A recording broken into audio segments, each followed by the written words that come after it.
Now आज का हमारे इस वीडियो में टॉपिक है मेजरमेंट। ठीक है, अब हम सारी पिछले वीडियो तक यूनिट सीख चुके हैं। अब आपका क्योंकि डायमेंशन हो गया, अब हमें मेजरमेंट पे आना है। अब हम चीजों को नापना शुरू करेंगे और मेजरमेंट में हम पहला ले रहे हैं मेजरमेंट ऑफ लेंथ। लेंथ को हम मेजर करना चाह रहे हैं। ठीक है, अब इसमें क्या है, मेजरमेंट में हमारे पास दो मेथड होती है।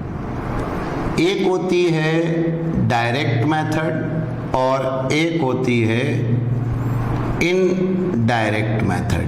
दो मेथड से हम लोग मेजरमेंट करते हैं, डायरेक्ट मेथड, इनडायरेक्ट मेथड। अब आप कहेंगे सर क्या है डायरेक्ट और इनडायरेक्ट, बताइए। अभी आपने कहा what is one astronomical unit, अर्थ से सन तक की दूरी, बट हमें मालूम है कोई भी सन तक गया नहीं, तो नापा किसने? तो आप समझ रहे हैं कई बार चीजें ऐसी होती हैं जो हम नहीं कर पाते हैं अप्रोच, लेकिन फिर भी हम उनका मेजरमेंट रखते हैं। तो उन चीजों को नापने के लिए जो मेथड होती है वो कौन सी हैं? Indirect method. आपको ये भी पता होना चाहिए, आप कोई से भी Indian Ocean, Pacific Ocean, Arabian Sea, Bay of Bengal, किसी की भी डेप्थ आप इंटरनेट पे डालो आ जाएगी। बट एक बात बता दूं, समुद्र में ज्यादा नीचे कोई जा नहीं सकता, वो पिचक जाएगा, प्रेशर ऑफ वाटर।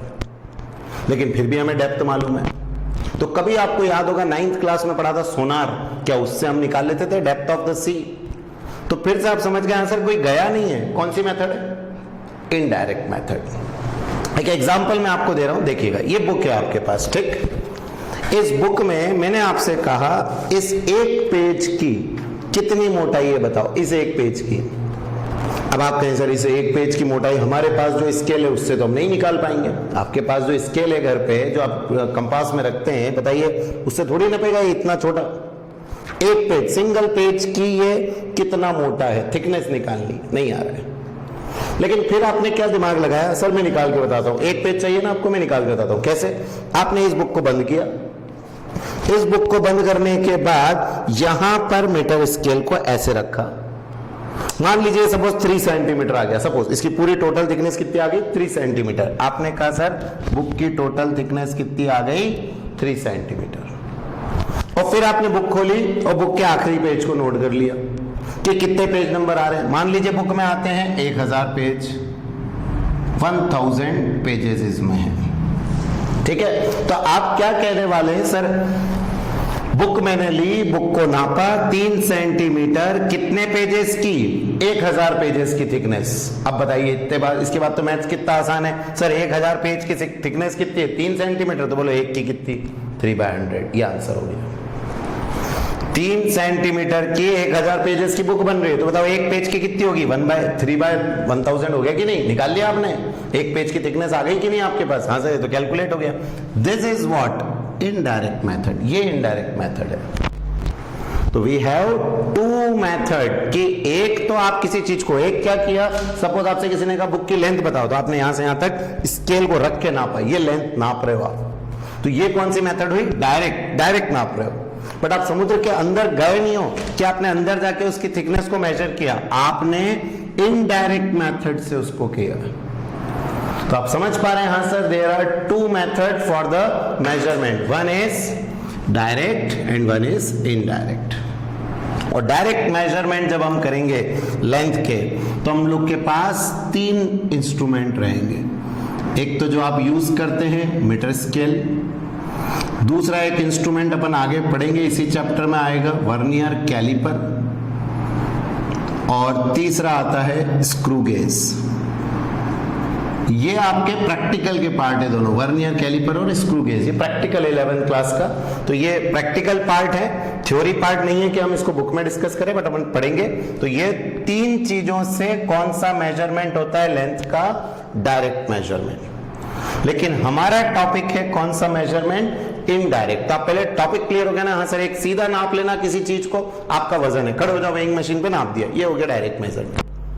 लेकिन अगर आप किसी और तरह से उसको नापते हैं जो कि डायरेक्ट नहीं है, तो हम उसको कहेंगे इनडायरेक्ट। बट जो डायरेक्ट नापता है उसमें अब आपके वजन को हम इनडायरेक्ट मेथड से नहीं नापेंगे, क्योंकि उसका आसान तरीका है, चुपचाप वेइंग मशीन पे खड़े हो जाओ, नाप लो। लेकिन समुद्र के अंदर जाना मतलब आपकी डेथ हो जाएगी। अगर आप उसमें ज्यादा डेप्थ में चले गए, प्रेशर से पिचक जाओगे, तो वहां वो सही नहीं है। तो क्या वहां हम कौन सी मेथड यूज करते हैं?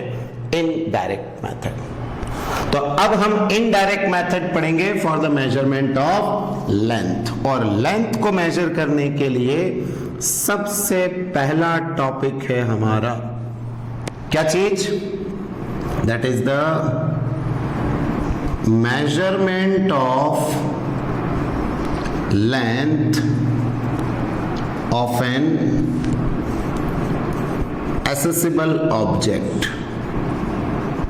एक्सेसिबल मतलब जिस पे आप अप्रोच कर सकते हैं। एक्सेसिबल ऑब्जेक्ट की लेंथ को नापना है, जहां तक आप अप्रोच कर सकते हैं। क्या मतलब है सर अप्रोच करने का? समझिए, ये सपोज करिए एक टावर है। आपने देखे होंगे अपने आप घर के आसपास कई सारे टावर लगे हुए हैं, मोबाइल के टावर लगे हैं, टीवी टावर लगे हुए हैं, कोई सा भी टावर। अब आपको कोई ऊपर तो चढ़ने नहीं देगा उसको नापने के लिए कि टेप लेके नाप लिया, लेकिन फिर भी आप ये नाप सकते हैं कि वो कितना ऊंचा है, क्या उसकी हाइट है। तो अभी हमारा टारगेट है इस एच को कैलकुलेट करना, हाइट ऑफ अ टावर। लेकिन एक्सेसिबल का मतलब हुआ कि आप टावर के बेस, ये बेस है जहां पर ये गड़ा हुआ है, यहां पे अप्रोच कर सकते हैं, जा सकते हैं। आप टावर के पास जाके खड़े हो जाओ ना, कौन रोकेगा? तो this is called accessible object. अभी हम ऐसा भी पढ़ेंगे जिस पर हम नहीं पहुंच पाएंगे।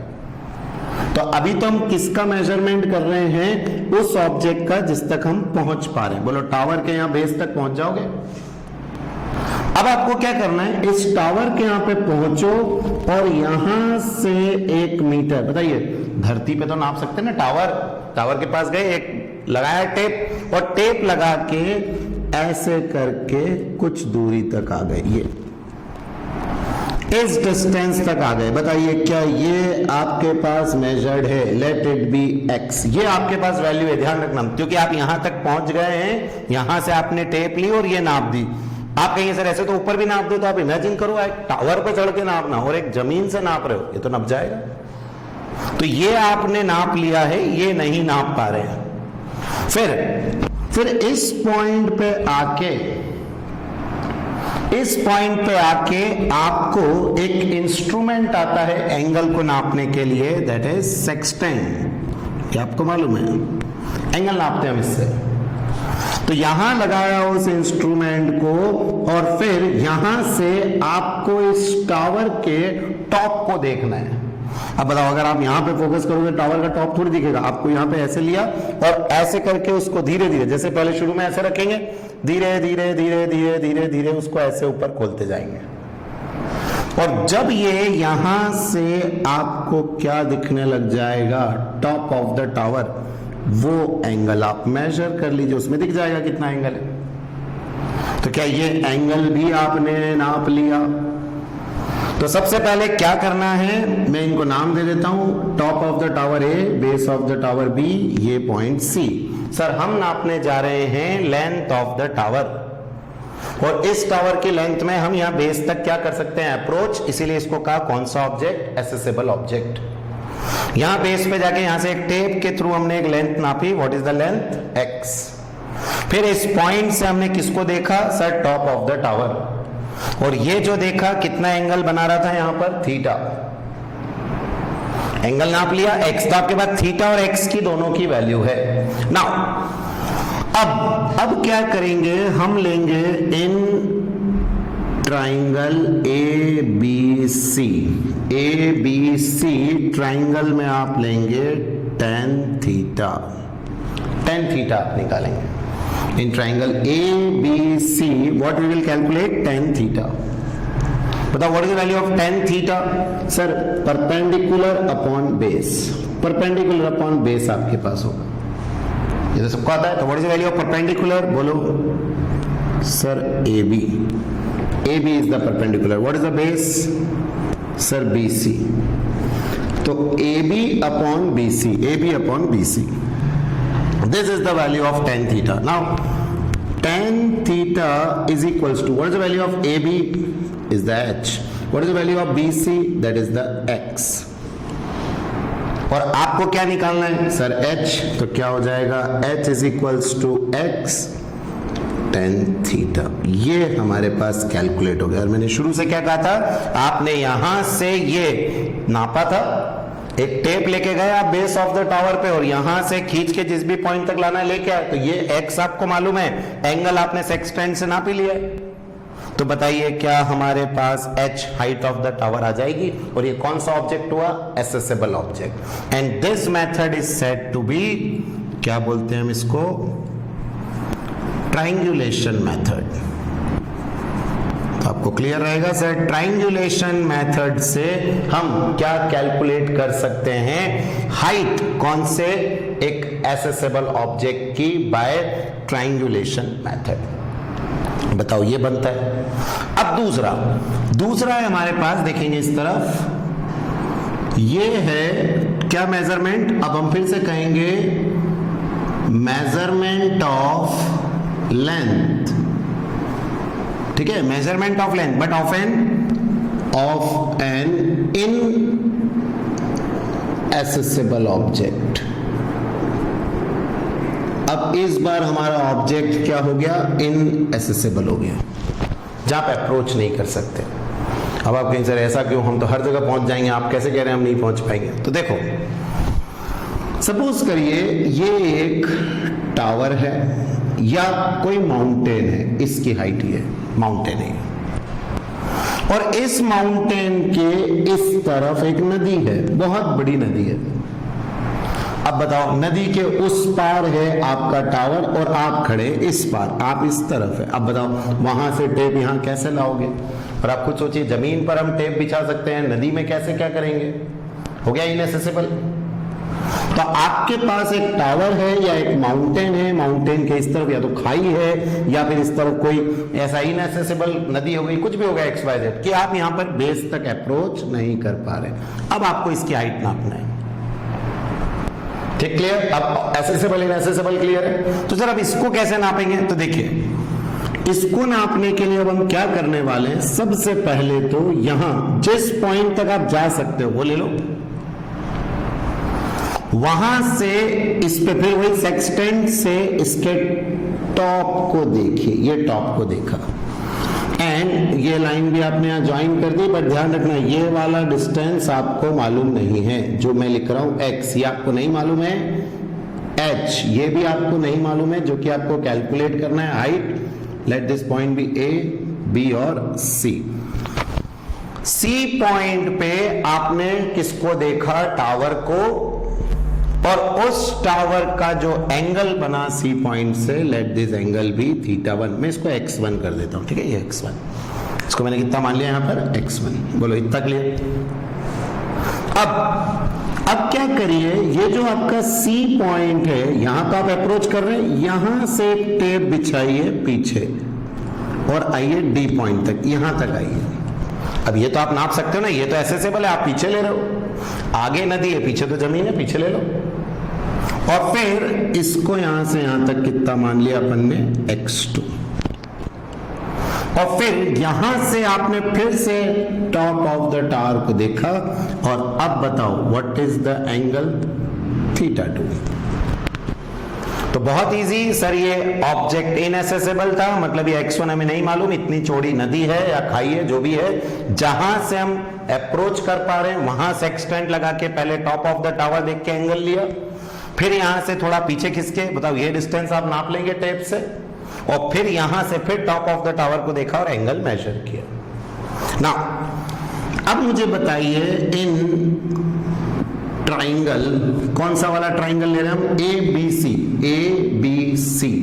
इन triangle ABC, what is cot θ1। Cot क्या होता है, tan का उल्टा, बताओ tan क्या है, h बाय x1, तो what is the cot, x1 by h, तो मैंने यहां लिखा कॉट θ1 x1 बाय h, बोलो बन रहा है। ये हो गया triangle ABC। Now in triangle ABD, अब पूरा ABD में बताओ व्हाट इज कॉट θ2। θ2 क्या होगा, तो आप कहेंगे सर θ2 इज h नहीं, उल्टा करेंगे ना, तो नीचे पहले बेस क्या हो जाएगा, बोलो x1 plus x2 by h। Perpendicular upon base is the tan theta, तो base upon perpendicular is the cot theta. ये हो गया बेस। अब इस बार पूरा रहेगा ना x1 प्लस x2। हाँ सर, तो ये हो गई मेरी इक्वेशन 1, ये हो गई इक्वेशन 2। बोलो कोई डाउट यहां तक? नाउ अब हम करने जा रहे हैं सब्सट्रैक्ट इक्वेशन 2 फ्रॉम 1। 2 माइनस 1 करना है आपको। 2 माइनस 1, बताओ 2 क्या है? cot theta 2 minus cot theta 1। इसमें से ये minus cot theta 2 minus cot theta 1 is equals to x1 plus x2 by h, फिर माइनस x1 बाय h। बुला जाएगा। चलिए एलसीएम अलग अलग करेंगे। cot theta 2 minus cot theta 1 is equals to, मैं इसको लिख सकता हूं क्या, x1 by h plus x2 by h minus x1 by h। LCM अलग अलग कर दिया। और बताइए अब x1 बाय h से x1 बाय h कैंसिल। तो आपको जो x1 नहीं मालूम था वो तो कैंसिल हो गया। अब जो बचा, क्या बच रहा है? cot theta 2 minus cot theta 1। cot theta 2 minus cot theta 1 is equals to x2 by h, x2 by h, और h हमें चाहिए, h को इधर लिया। बताओ क्या हो गया? x2 divided by cot theta 2 minus cot theta 1। ये आपके h की वैल्यू। थीटा 1 मालूम था, थीटा 2 मालूम था और x2 मालूम था। बोलो उसमें आ गया क्या? तो हो गई इनडायरेक्ट मेथड। तो अगर एसेसेबल था तब तो कुछ नहीं सर, ट्राइंगल में tan थीटा लगाया, सॉल्व। इनएसेसेबल था तो पहले एक पॉइंट से फोकस करो, पीछे खिसको, ये डिस्टेंस मेजर्ड है, फिर फोकस करो, फिर दोनों का cot थीटा लिया, माइनस किया और ये फॉर्मूला आ गया। अब आप डायरेक्ट भी चाहें तो ये फॉर्मूला याद रख सकते हैं, बट आपको क्लियर है। और मैं बता दूं इस मेथड का नाम भी ट्रायंगुलेशन मेथड ही है। इसको भी हम ट्रायंगुलेशन मेथड ही कहते हैं। दोनों एक है, बट एक था एसेसेबल, एक है इनएसेसेबल। और दिमाग में एक क्लियर रखें, डायरेक्ट मेजरमेंट तो सीधा पकड़ा, नापा, हो गया, वेइंग मशीन पे खड़े हुए सीधा हो गया। बट हमारा ये जो चैप्टर है अभी मेजरमेंट, हमें मेनली पढ़ना है कौन से मेजरमेंट? Indirect measurement.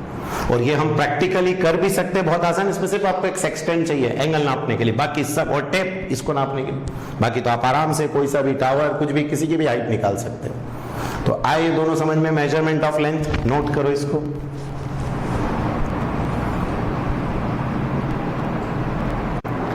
देखिए अब ट्रायंगुलेशन मेथड पे क्वेश्चंस कैसे होते हैं? The angle of elevation, angle of elevation पिछले साल आपने ट्रिग्नोमेट्री में पढ़े भी होंगे। Of the top of A hill is 30 degree from a point on the ground. देखिए ये है आपकी एक हिल और इसका angle of elevation from a ground कितना गिवन है? बोलो 30 डिग्री गिवन है एंगल ऑफ एलिवेशन। फिर ऑन वॉकिंग कितना चल रहे हैं अपन? 1 kilometre towards the hill. Towards the हिल मतलब यहां से, और ये है ना हिल तो आपकी, तो आपको इस तरफ चलना है 1 किलोमीटर टुवर्ड्स द हिल। तो आप यहां से ये यहां तक आ गए। लेट इट बी यहां से यहां तक की दूरी 1 किलोमीटर। ठीक। Towards the hill angle is found to be, और एंगल कितना हो गया? 45। जब आप यहां पहुंच गए, आप भी समझ रहे हैं जैसे जैसे पास जाएंगे एंगल बढ़ेगा, ये 45 डिग्री का हो गया। तो आपने एक हिल को पहले दूर पॉइंट से देखा, तब एंगल ऑफ एलिवेशन कितना था? 30 डिग्री। फिर आप टुवर्ड्स द हिल गए और फिर इस पॉइंट पे आए जहां से एंगल कितना हुआ? 45 डिग्री। बताओ इनएसेसेबल में ऐसे ही किया था। अब आपसे पूछ रहे हैं calculate the height of the हिल। ये h आपको निकालना है, हाइट ऑफ द हिल। क्या आप मेरे को पूरा नहीं करके डायरेक्ट फॉर्मूला लगा दें क्या? क्या है direct formula? h is equals to x upon cot। अब कौन सा? ये वाला एंगल क्या था? थीटा 1, ये क्या था? थीटा 2। तो कितना आ जाएगा? cot theta 2 minus cot theta 1। बताइए what is the value of x? ये वाला x मैं किलोमीटर में ही रहने देता हूं, तो हाइट भी किलोमीटर में आएगी। कितना? 1, तो इसको 1 ही रहने दो, 1 divided by cot। What is value of theta 2? 30 degree. तो cot 30, ये cot 30 है, माइनस cot बोलो 45 डिग्री। कितना आ जाएगा 1 अपॉन cot 30 नहीं मालूम हो तो ध्यान रखिए √3 माइनस cot 45, आपने वो तो पढ़ा होगा जैसे tan 45 होता है 1 और cot 45 भी 1, क्योंकि 1/1 तो 1 ही रहेगा, तो हमारे पास यहां भी वैल्यू 1, और जब आप इसको सॉल्व करते हैं यू विल गेट 1.366 किलोमीटर में आ गया। मैंने ऊपर किलोमीटर रखा है इसलिए आंसर किलोमीटर में आ गया, और उम्मीद है √3 की वैल्यू आपको मालूम है 1.732 पुट कर लोगे आप। तो डायरेक्ट फॉर्मूला याद रखो और क्वेश्चन के पैटर्न को बनाने की कोशिश करो कि वो कहना क्या चाह रहे हैं। अभी तो आपको मालूम था, आप ट्राइंगुलेशन मेथड पढ़ रहे तो आप कर लोगे, अलग से क्वेश्चन आए तो आपको पता होना चाहिए हाँ सर ये ऐसा डायग्राम बना, बनते ही दिमाग में आ जाएगा indirect method for the measurement of height. Clear, note करो इसको। ठीक है, अब हमारा नेक्स्ट क्वेश्चन इसी ट्राइंगुलेशन पे, the shadow of a tower, shadow समझते हैं उसकी परछाई, standing on a level plane. ये देखिए ये है आपका एक टावर, ठीक है, ये खड़ा हुआ है। अब बताइए इसकी शैडो बनेगी जब इस पे धूप गिरेगी, तो वो कह रहे हैं the shadow of a tower standing on a level plane is found to be 50 metre longer, 50 metre बड़ी है। कब? when sun altitude is 30 degree, then when it is 60 degree. जब सन का एल्टीट्यूड, देखिए अब आपको थोड़ा डायग्राम बना के समझाते हैं। ये देखिए ये तो रहा आपका एक टावर, ठीक। अब यहां से आप सपोज करिए ये है पोजीशन ऑफ सन, तो सन जब इतने पे है तो जो इसकी शैडो बन रही है, ये शैडो, ये परछाई, ये जो परछाई यहां से ये वाले की ये पूरी परछाई बनेगी, ये पूरी परछाई हो गई इस टावर की, ये परछाई। समझ में आ रहा है? कब? जब एंगल कितना है 30 डिग्री, 30 डिग्री जब है, और फिर जब सन इधर से इधर आ गया, ये सन की पोजीशन चेंज हुई, और सन का जो एल्टीट्यूड है वो कितना हो गया जब 60 डिग्री। तो बताइए 60 डिग्री पे इतनी बड़ी परछाई है टावर की, और आप खुद सोचिए और इधर आगे जब बिल्कुल सीधा आ जाएगा परछाई खत्म हो जाएगी। तो आप समझ रहे हैं सर 60 डिग्री पे ये परछाई, 30 डिग्री पे ये नहीं, यहां से यहां तक पूरी, और इन दोनों में कितने का अंतर गिवन है? 50 मीटर बड़ी दिख रही है। 50 मीटर बड़ी परछाई बनती है कब? जब एंगल कितना था 60 और फिर एंगल कितना हो गया 30। तो 30 डिग्री के एंगल पे परछाई बड़ी थी, 60 पे कम हुई, लेकिन कितनी बड़ी थी? 50 मीटर बड़ी थी। बताओ अब अगर आपने डायग्राम बना लिया, मैंने सब खेल डायग्राम का है। अब आपको डायग्राम आ गया, उसके बाद मुझे नहीं लगता कि आपको इसकी कैलकुलेशन में कोई प्रॉब्लम है। क्या निकालना है? H solve. कैसे निकाल लोगे एच? सर एच का डायरेक्ट फॉर्मूला लगा दें क्या? H equal to x upon cot theta 2 minus cot theta 1। बताइए एक्स 50, ये वैल्यू आएगी ना x 50, फिर cot थीटा 1 कौन है? 30 और ये 60, तो cot 30 minus cot 60, 50 divided by cot 30 √3 minus cot 60 1/√3। LCM लेके, और ये सब आप जब सॉल्व करेंगे, क्लियर है? वैल्यू समझ में आ रही है कैसे क्या निकाल रहे हैं? जब आप इसको पूरा सॉल्व करके आंसर निकालते हैं, क्लियर, ये पूरा जब सॉल्व कर लेंगे तो यू विल गेट 43.3 किलोमीटर, ये आएगा। कैसे किया? फिर से देखो, 50 की जगह 50, cot 30 इज √3 और cot 60 इज 1/√3। एलसीएम ले लोगे क्या √3, और फिर वही एलसीएम 3 माइनस पूरा सॉल्व करेंगे, आएगा आपके पास। तो कैलकुलेशंस क्लियर हैं। मेन था डायग्राम, ये तो आप सब 10th क्लास से वैसे ही सीखते हैं, ये मेन है मेरे लिए कि सर डायग्राम कैसे बनाए। और याद रखना, जब एंगल कम होगा तब दूर होगा, जब एंगल ज्यादा होगा तब पास होगा। तो जब 60 डिग्री पे था तो इतनी बड़ी परछाई बन रही है, 30 डिग्री पे तो इतनी बड़ी, और इससे कितनी बड़ी? 50 मीटर बड़ी, तो ये 50 इनडायरेक्टली दे दिया। तो अब आएंगे ट्राइंगुलेशन मेथड के क्वेश्चन। इनडायरेक्ट दिमाग में क्लियर हो गया? बनाओ इसको।